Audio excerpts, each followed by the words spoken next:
आज big boss 19 के घर का माहौल पहले से कहीं ज्यादा भारी था। कैमरों की नजरों में वो शख्स दिख रहा था जो हमेशा सबके लिए खड़ा रहता है। मृदुल, वही मृदुल जो हर झगड़े में बीच बचाव करता है, सबको जोड़ने की कोशिश करता है। लेकिन आज वही इंसान चुप था, टूटा हुआ और घर के एक कोने में अकेला बैठा था। कहते हैं बिग बॉस का घर इंसान का असली चेहरा दिखा देता है, और आज ये बात पूरी तरह साबित हो गई। मामला शुरू हुआ एक छोटी सी गलती से। अभिषेक और अजनूर की वजह से पूरा घर नॉमिनेट हो गया। सिर्फ 3 लोग बचे, अभिषेक, अजनूर और कैप्टन मृदुल। गुस्सा घर वालों के चेहरे पर साफ झलक रहा था, लेकिन मृदुल ने सबको शांत करने की कोशिश की। उसने कहा, हर इंसान से गलती होती है, अगर गलती इनसे हुई है तो सजा पूरे घर को मिलनी चाहिए। मैं नहीं चाहता सिर्फ 2 लोगों को निशाना बनाया जाए। बस यही बात घर में आग लगा गई। लोग भड़के उठे। किसी ने कहा मृदुल कप्तानी का फायदा उठा रहा है, किसी ने ताना मारा दोस्ती के लिए सबको दांव पर लगा दिया, और कुछ ने तो यह तक कह दिया अब जब सब नॉमिनेट हो गए तो काम भी खुद ही कर लेगा। धीरे धीरे पूरा घर उसके खिलाफ होता गया।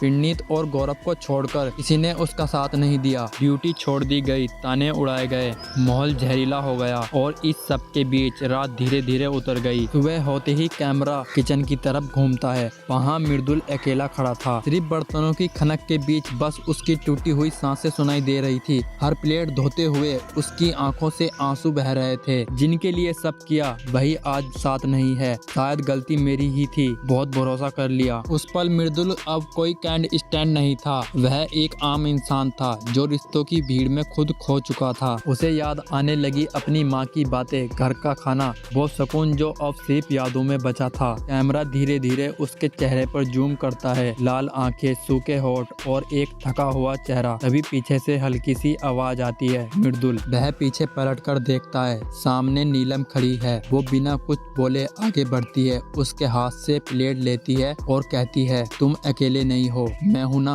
मृदुल की आंखें भर आती है। वो हल्की सी मुस्कान के साथ बोलता है, सब चले गए नीलम, सबने छोड़ दिया। नीलम शांत स्वर में जवाब देती है, जो सच्चे होते हैं ना, उन्हें भीड़ की जरूरत नहीं होती। सच्चाई का साथ देने वाला एक भी हो तो वो पूरी दुनिया के बराबर होता है। दोनों चुपचाप बर्तन धोने लगते हैं। सन्नाटा, पानी की टपकती बूंदे और कैमरे की हल्की सी मूवमेंट, सब मिलकर उस पल को जादुई और भावनात्मक बना देते हैं। किचन की उस मध्यम रोशनी में एक टूटा हुआ इंसान किसी के साथ से फिर जुड़ता है। मृदुल के चेहरे पर अब एक नई उम्मीद की चमक है। शायद कल का दिन फिर नया होगा, क्योंकि हर टूटे दिल को एक सच्चे साथ की जरूरत होती है।